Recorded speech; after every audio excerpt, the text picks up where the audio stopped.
अस्सलामुअलैकुम, welcome to एमराद। Recently Israel के एक लीडिंग मिनिस्टर अम्मीचाई चिकली इनका नाम है। बहरहाल मिस्टर चिकली चमेली के मुताबिक पाकिस्तान, तुर्की और कतर ने ट्रंप पर काफ़ी ज़्यादा इन्फ्लुएंस गेन कर लिया है और इस इन्फ्लुएंस के चलते वो इसराइल के खिलाफ ट्रंप को भड़का रहे हैं। מתחת לגלגלים.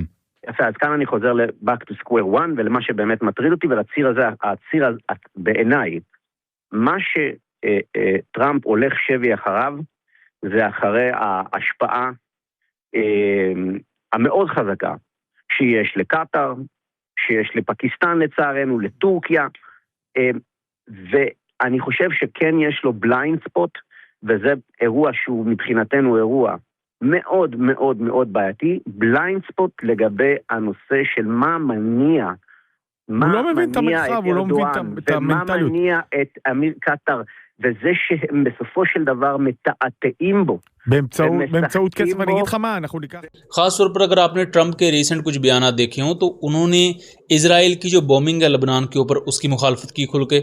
यहाँ तक कि जो यूएस का वाइस प्रेसिडेंट है जेडी वेंस, उसने भी ये कहा कि इजरायली स्टेट को जो ईरान और यूएस के दरमियान मुआहदा हुआ है उसको मानना पड़ेगा, अदरवाइज ऑलरेडी दुनिया इसराइल के खिलाफ है तो कल को ये ना हो कि यूएस भी इसराइल के खिलाफ हो जाए।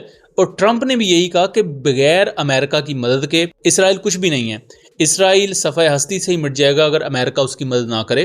टेक्निकली वैसे ये बात ठीक है यूएस प्रेसिडेंट की, बिकॉज अभी तक इसराइल अगर इन जंगों को सस्टेन कर पाया है, चाहे हम ईरान की जंग की बात करें, चाहे हम हिजबुल्लाह के खिलाफ कैंपेन की बात करें लबनान में, चाहे हम सीरिया में की जाने वाली बमबारी की बात करें या चाहे गजा वॉर की, तो बिलियंस ऑफ डॉलर्स के वेपन्स, बिलियंस ऑफ डॉलर्स की एड और सस्टेनमेंट पैकेज अमेरिका ने ही प्रोवाइड किए। यहाँ तक कि अमेरिका के अपने इत्तेहादी जो यूरोपियन कंट्रीज़ हैं वो तक खिलाफ हो गए थे इसराइल के कि भाई एक तरफ हम यूक्रेन को पैसे दे रहे हैं, अब ये इसराइल भी हमसे सस्टेनमेंट पैकेजेस ले रहे हैं, तो हम कहाँ कहाँ अपने फंड्स को डाइवर्ट करें। यहाँ तक कि रशिया के खिलाफ जो नेटो की अपनी प्रिपरेशन है उसमें भी खलल आने शुरू हो गए थे इसराइल को पैसे देने के चलते। अब इस दौरान हुआ क्या है कि इसराइली जो ये मिनिस्टर हैं, खासतौर पर ये बेसिकली एक डिफेक्टर है, इससे पहले ये ओपोजिशन पार्टी का हिस्सा था, लेकिन नेतन्याहू के करीब होते हुए इसने प्रो नेतन्याहू एक गवर्नमेंट का हिस्सा बना, ये इसने उसको वोट दिया और आजकल ये काफ़ी ज़्यादा इन बयानात के चलते सोशल मीडिया में हाईलाइट में रहता है। चाहे हम इसके पाकिस्तान, तुर्की या कतर के खिलाफ बयानात की बात करें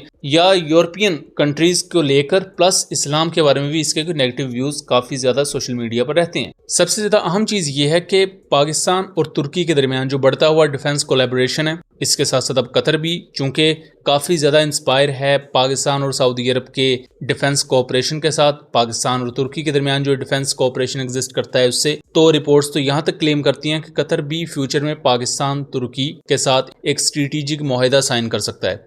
बहरहाल ये चीज़ अभी निगोसिएशंस में है, इसको लेकर कोई कंफर्मेशन नहीं है, बट ये तीन कंट्रीज़ वो हैं जो इसराइल को खुल के टारगेट करती हैं या इसराइल के खिलाफ इनका स्टांस रहता है। पाकिस्तान तो इसराइल को एक स्टेट ही तस्लीम नहीं करता। कतर की बात की जाए तो कतर के हमास के साथ क्लोज लिंक्स हैं, प्लस इसके साथ साथ कतर को इसराइल एक ऐसे मुल्क के तौर पर देखता है जो प्रोक्सीज के साथ अपने ताल्लुकात रखता है और वो प्रोक्सीज ऑब्वियसली इसराइल के खिलाफ हैं।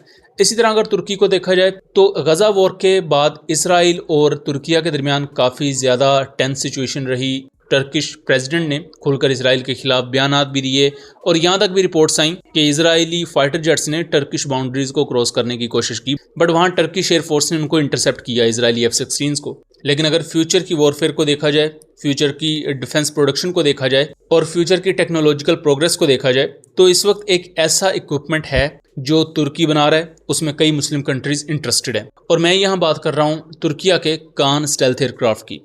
कान स्टेल्थ एयरक्राफ्ट को, जैसा कि मैंने टॉपिक में भी लिखा कि ये J-35 से भी बेहतर एक एयरक्राफ्ट हो सकता है, लेकिन उसकी कुछ शराइत हैं और इसराइल को इस चीज़ से खौफ भी है। अगर आप दोस्तों माजी में जाएं तो 1980s में इसराइल ने एक अपना फाइटर एयरक्राफ्ट बनाने की कोशिश की थी जिसे IAI लावी कहा जाता है। ये बेसिकली इसकी एयर इनटेक ऑलमोस्ट F-16 जैसी थी, इसमें US मेड इंजन ही लगा था, बट US ने जब देखा कि ये एयरक्राफ्ट अपनी एरोडायनामिक वाइज प्लस अपनी करेक्टरिस्टिक वाइज हर लिहाज से F-16 को टक्कर दे रहा है, तो अमेरिका ने उसी वक्त देखना शुरू किया कि इसराइल बेसिकली अमेरिका को टक्कर देगा फ्यूचर में ग्लोबल मार्केट में अगर वो एक 4th जनरेशन का एयरक्राफ्ट बना लेते हैं। तो जो लावी एयरक्राफ्ट था इसको फिर अमेरिका ने लॉबी की और इजराइल के इस प्रोजेक्ट को रुकवा दिया गया। तो अमेरिका ने उसके बाद फिर इजराइल को F-16 भी दिए, F-15 भी दिए, प्लस सोर्स कोड भी उनका दिया। हालांकि नॉर्मली अमेरिका इवन अपने करीबी इत्तेहादियों को भी वो सोर्स कोड नहीं देता।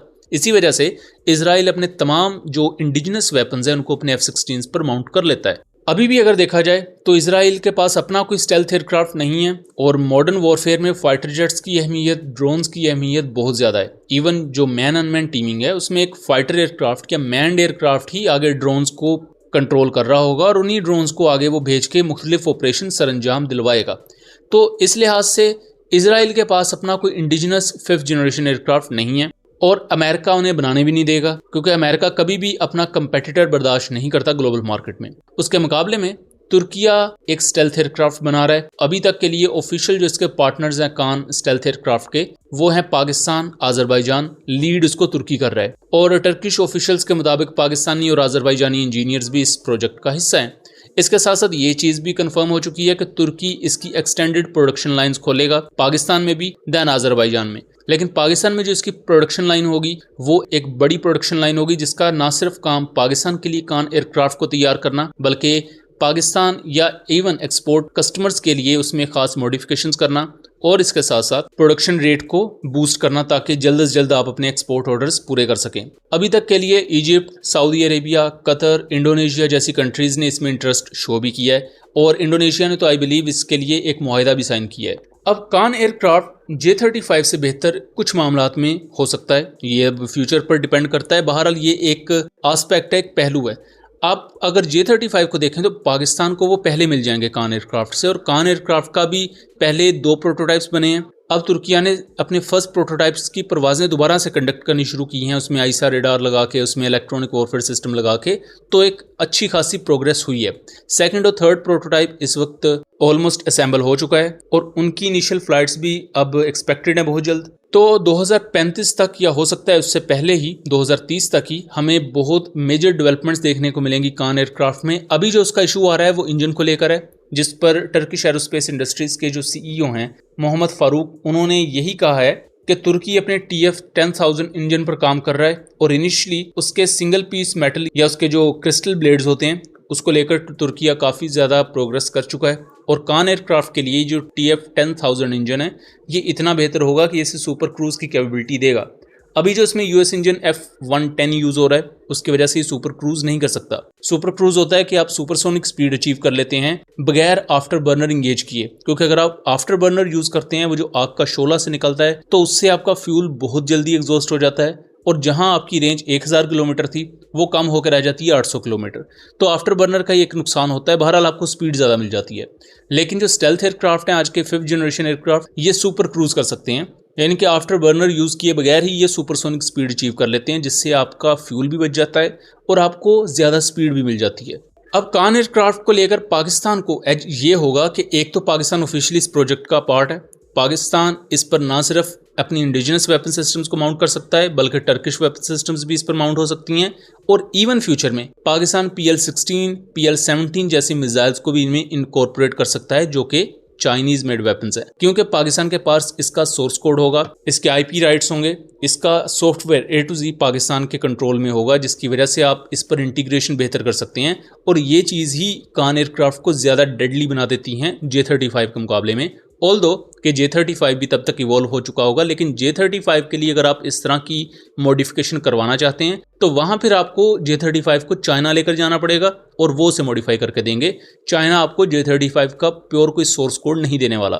J-35 के मामले में बड़ा ये है कि वो आपको जल्दी मिल रहे हैं, ऑलरेडी वो एक मैच्योर प्लेटफॉर्म है और हर लिहाज से वो अपने तमाम कॉम्बैट रोल्स को परफॉर्म कर सकता है, जबकि कान एयरक्राफ्ट अभी टेस्टिंग फेजेस में है। प्लस यहाँ तक टर्किश एरोस्पेस इंडस्ट्रीज क्लेम करती है कि हम इसमें कुछ 6th जनरेशन कैपेबिलिटीज़ को भी ऐड कर रहे हैं, जैसा कि मैन अनमैन टीमिंग, तो वो भी देखना दिलचस्प होगा क्योंकि कान एयरक्राफ्ट अगर 2030-35 तक आता है तो फिर इसके लिए काफ़ी ज़्यादा क्रूशल हो जाएगा कि इसमें कुछ 6th जनरेशन कैपेबिलिटीज़ भी हों, बिकॉज तब तक 5th जनरेशन ईरा भी ख़त्म हो चुका होगा या उसकी रेलिवेंस उस तरह नहीं रहेगी जो पुराने प्योर 5th जनरेशन के एयरक्राफ्ट हैं। तो यहाँ कान एयरक्राफ्ट को लेकर कुछ अहम ईस्टर एग्स हैं, कुछ अहम इसके एडवांटेजेस एडवांटेजेस हैं जो पाकिस्तान गेन कर सकता है अगर पाकिस्तान सही तरीके से इस पूरी पैराडाइम में खेलता है। और टेक्नोलॉजिकल एडवांसमेंट के मामले में यही वो चीज़ है जो इजराइल और इवन यूएस को भी डराती है कि अब इवन तुर्की और कुछ इस तरह की कंट्रीज मिलकर एक स्टेल्थ एयरक्राफ्ट बना रहे हैं या एटलीस्ट वो कोऑपरेट कर रहे हैं एक प्रोजेक्ट को लेकर, और ये प्रोजेक्ट आने वाले वक्त में अमेरिका